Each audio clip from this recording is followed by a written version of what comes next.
Assalamualaikum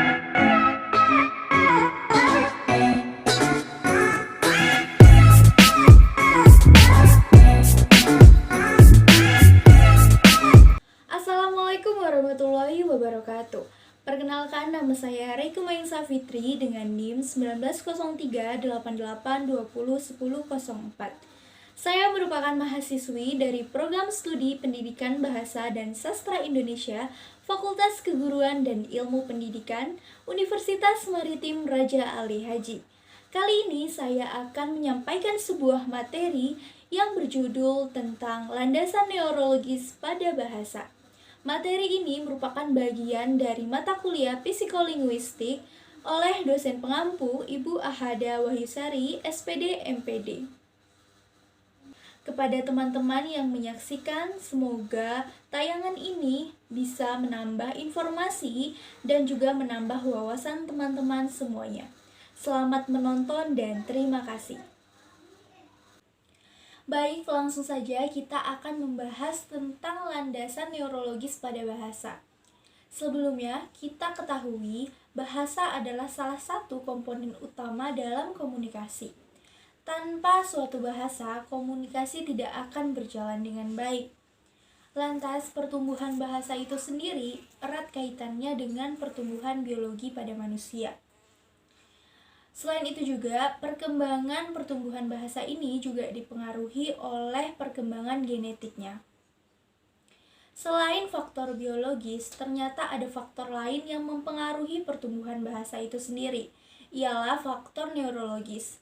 Kira-kira apa sih faktor neurologis itu? Faktor neurologis ini juga menjelaskan bahwasannya ternyata yang mempengaruhi pertumbuhan bahasa ternyata bukan hanya sekedar lingkungan di mana bahasa itu tumbuh, tapi melainkan dari neurologi yang dibawa sejak lahir. Proses untuk menumbuhkan bahasa itu sendiri dimulai dari enkode semantik, enkode gramatikal, enkode fonologi, dan dilanjutkan lagi dengan dekode fonologi, dekode gramatikal, dan dekode semantik. Seluruh proses ini diatur dan dikendalikan oleh otak manusia, karena otak manusia adalah salah satu komponen paling kompleks dan berfungsi sebagai pengatur dan pengendali dari gerak manusia itu sendiri. Dari penjelasan ini dapat disimpulkan bahwasannya otak manusia sangat berpengaruh terhadap pertumbuhan bahasa. Selanjutnya kita akan membahas tentang evolusi otak pada manusia. Menurut para ahli paraneurologi, evolusi otak pada manusia hingga masa sekarang telah terjadi selama 3 juta tahun lalu. Ini dimulai dari primata Australopithecus hingga manusia hingga kini. Menurut para ahli juga, evolusi otak pada manusia dibagi menjadi 4 bagian atau 4 tahap. Selanjutnya, pada tahap pertama, yakni tahap perkembangan. Pada tahap perkembangan ini, para ahli neurologi telah menemukan bahwasannya manusia pada saat itu masih memiliki ukuran otak sebesar 400 sampai 1400 mm. Yang kedua, yakni munculnya sistem fiber yang berbeda pada daerah-daerah tertentu melalui korpus columbus. Di dalam otak terdapat lembah-lembah yang bergeser pada daerah-daerah tertentu. Yang ketiga, yakni adanya reorganisasi pada otak. Yang keempat, yakni adanya hemisfer yang asimetris. Otak adalah komponen yang kompleks pada manusia. Maka dari itu, otak adalah sistem organ yang paling utama. Selanjutnya kita akan membahas tentang otak manusia dan juga otak hewan. Otak manusia dan juga otak hewan memiliki ciri-ciri dan karakteristik yang berbeda-beda. Otak hewan dan juga otak manusia dibedakan dari sistem organisasi di dalam otak. Otak hewan dan juga otak manusia memiliki ukuran yang berbeda-beda pula. Otak manusia memiliki ukuran sebanyak 1-1,5 kg dengan rata-rata sebesar 1.330 gram. Selanjutnya, otak manusia juga memiliki beberapa bagian. Di dalam otak manusia ada sebuah bagian yang dinamakan batang otak. Di dalam batang otak ini terdapat beberapa bagian lagi yang dinamakan medula, tenia, spons, dan cerebula. Di dalam otak manusia juga terdapat hemisfer kiri dan hemisfer kanan. Hemisfer kiri ini berfungsi untuk menggerakkan anggota badan dan juga wajah di sebelah kanan. Sedangkan hemisfer kanan digunakan untuk menggerakkan anggota tubuh dan wajah di sebelah kiri. Selanjutnya kita akan membahas tentang otak hewan. Otak hewan memiliki ukuran yang jauh lebih kecil dibandingkan otak manusia. Selain itu juga, karakteristik dan organisasi dari otak hewan tidak sesempurna yang dimiliki oleh manusia. Oleh karena itu, hewan tidak memiliki kemampuan berbahasa, layaknya seperti manusia.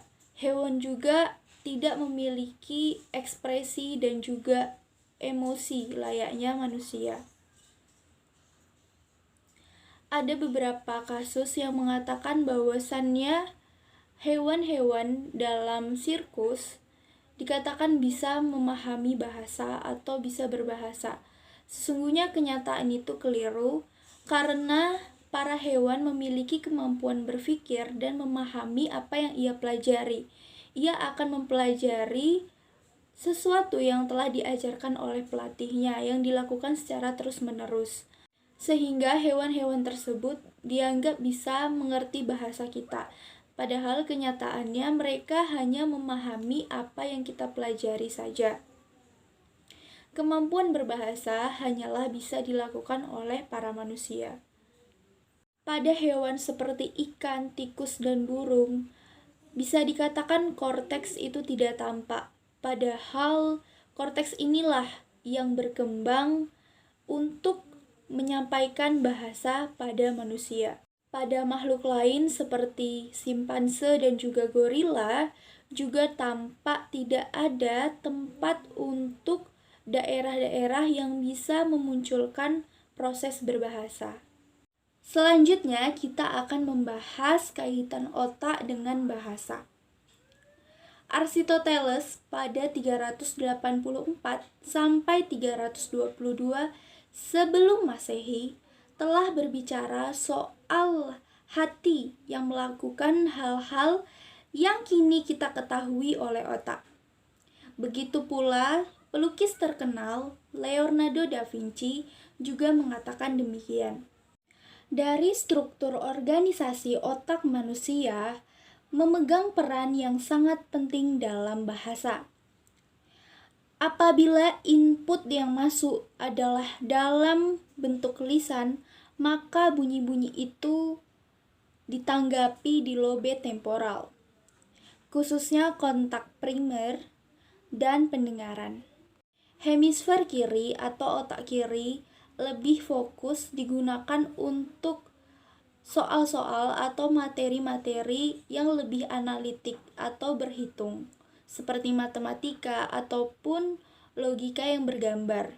Nah, sedangkan hemisfer kanan digunakan untuk sesuatu yang lebih menyenangkan, seperti seni. Dalam berbahasa, kita juga memiliki beberapa gangguan. Salah satunya juga gangguan wicara. Gangguan wicara ini terjadi apabila aliran darah pada otak tidak cukup dan terdapat penyempitan pembuluh darah atau gangguan lain yang menyebabkan jumlah oksigen yang diperlukan berkurang. Maka akan terjadi kerusakan pada otak. Dari penjelasan-penjelasan tadi dapat disimpulkan bahwasannya ternyata berbahasa sangat dipengaruhi oleh faktor neurologis. Hal ini dikarenakan setiap manusia pasti memiliki neurologinya masing-masing yang ia bawa sejak lahir. Selain itu juga, ternyata bahasa juga tidak hanya dipengaruhi oleh lingkungan, melainkan berdasarkan neurologi dan biologinya. Mungkin itu saja yang bisa saya sampaikan, kurang dan lebihnya mohon dimaafkan. Saya akhiri, wabillahi taufik walhidayah. Wassalamualaikum warahmatullahi wabarakatuh. Terima kasih dan sampai jumpa.